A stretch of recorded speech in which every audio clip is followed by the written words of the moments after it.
All right, today we're talking about the Pachira money tree, or just known as the money tree.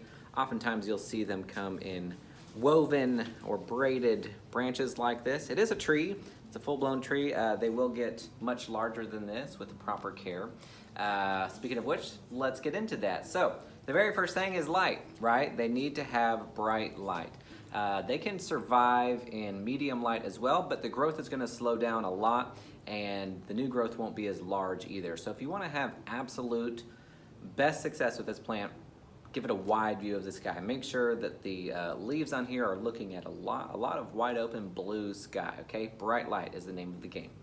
Next, let's talk about watering. So because it is a tree, it does have a little bit of a water storing system down here in their trunk. So they are semi-tolerant to a little bit of drought. That being said, consistent watering is going to be best for their overall health, right? If they're going into too much of a drought, they're going to go into shock.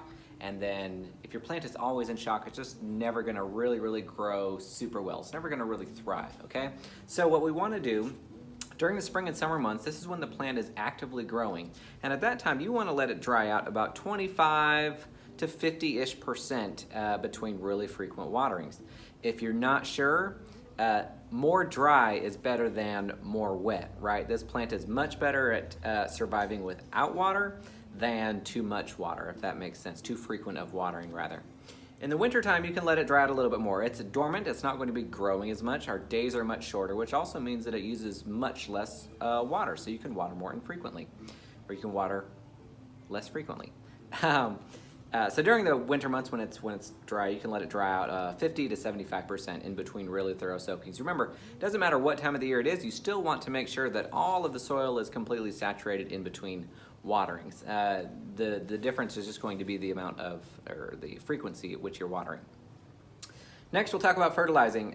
You only want to fertilize during the growing months, which again is the spring and summer months, and I just use a well-balanced liquid-soluble fertilizer as directed on the package. You can also use slow-release fertilizer. They really do well with that also.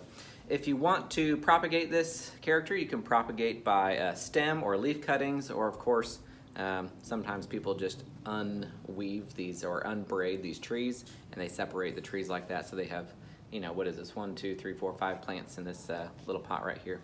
But that's going to do it for the care instructions for the Pachira money tree. If you have any questions about this one, let me know in the comment section below. Or of course, you can always message me on Facebook or Instagram at Tanner the Planter.